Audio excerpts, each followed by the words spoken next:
Jayson Jorgensen with you today as we get set to bring you another edition of HuskerChat. We are joined by Sean Callahan, the publisher of HuskerOnline. All right, Sean, week one is in the books. Nebraska beat South Alabama. It was a little disjointed. I saw some of the grades you handed out on your website. Overall, what do you think is the biggest thing the Huskers can take away from this one? Yeah, I think when you look at that game, Jayson, it was about as poor of an offensive performance as you're probably ever going to see from a Scott Frost-led offense. The execution wasn't there. They got into rhythm.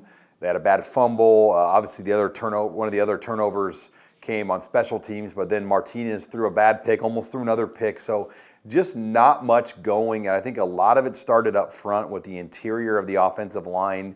They were consistently getting beat by a 3- and 4-man defensive line, and when 3 or 4 guys are beating 5, that gives a lot more guys on the back end of a defense to defend the pass, defend the running lanes of Martinez when he wants to scramble. So nothing was there, and a lot of it I think had to start with up front when Nebraska was not able to get early down running success, and ultimately that led to the struggles. But on the flip side, you had a great day from the defense, 5 forced turnovers, 2 defensive scores, a lot of things to build on. Still some breakdowns, but everybody's got breakdowns week one.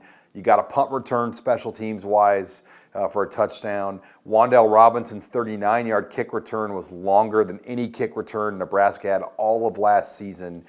So there was a lot to build on, but those offensive struggles were hard to look past. I thought it was great on defense. They played so well. You mentioned the success they had, especially forcing turnovers. And I thought it was fun to see guys that we've been hearing about for a while finally step forward to make a play. There were 4 or 5 guys who had really nice games. Yeah, JoJo Doman, played half the snaps of a starter, did an excellent job in his limited reps. Cam Taylor only played 21 snaps, but it looked like he did a lot more than that. I mean, he maximized his time on the field with plays for Nebraska. Khalil Davis up front had a solid game in his first career start, if you could believe that. Darian Daniels, in his first time out, I thought looked solid at the nose. Muhammad Berry had kind of his typical type of game. The corners, Lamar Jackson, DiCaprio Boodle, I thought did a solid job. So yeah, there were a lot of guys on that defense that jumped out here week one. Today we're talking with Sean Callahan of HuskerOnline as we get set to preview the big matchup for the Huskers this week against Colorado. We didn't see Maurice Washington until the second half, Sean, and he really didn't get that many carries. The offense didn't have that many snaps in the second half, but boy, it's just fun to see him get the ball and the speed that he brings to the field.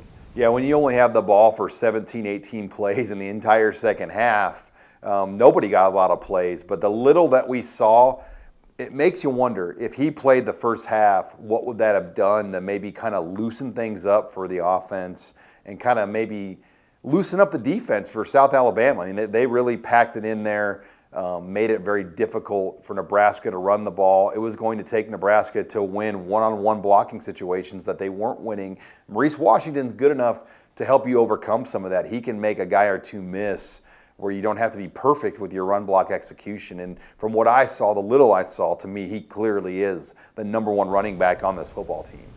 All right, the big matchup on Saturday. Nebraska travels out to Boulder. Colorado has a new head coach in Mel Tucker. And they eventually pulled away from Colorado State to win that game last week. What's your take? What's your gauge on this one?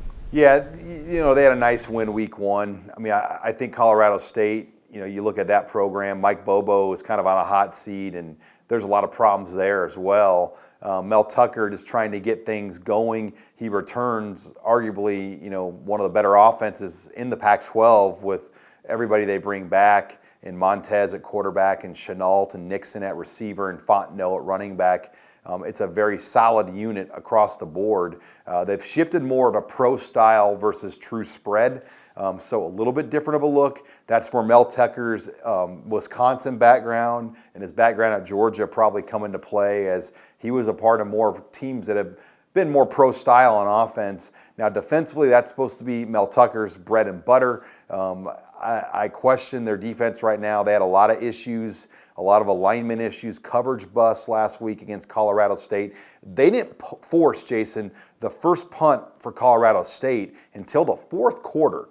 So to me, that should jump out if you're Nebraska, that they did not get Colorado State off the field with a traditional 3-and-out or third down stop until the fourth quarter this past Saturday.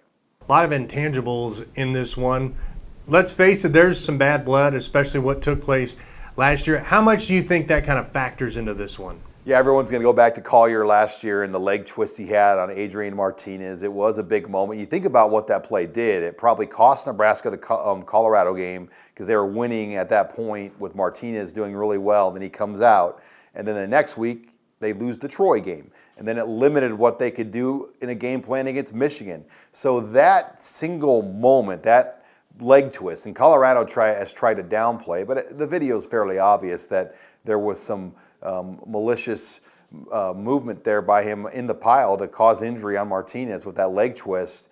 It had a big effect on Nebraska's season last year and led to their 0-6 start, played a factor. And then Nebraska's going to say, oh, we're not worried about it. But come on. I mean, we know that they know that was a big moment last year that ultimately played an effect on the entire season. I know you were discussing it on Twitter. How many thousands of Husker fans will be there? Colorado, you can't blame them. They've tried to limit how many Nebraska fans could get tickets to this thing. How much red do you think we see in Boulder on Saturday? I really think, Jayson, of the 50,000, you're going to see at least half Nebraska fans.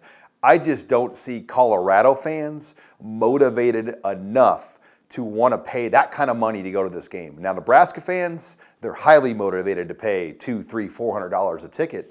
One of the younger Colorado writers I talked to, he's fresh out of college, so I kind of gave him a hard time. He goes, I don't think there's going to be any more than 12,000 Nebraska fans in that stadium. I go, you're crazy. I mean, go watch the Oregon game, the Washington game, UCLA.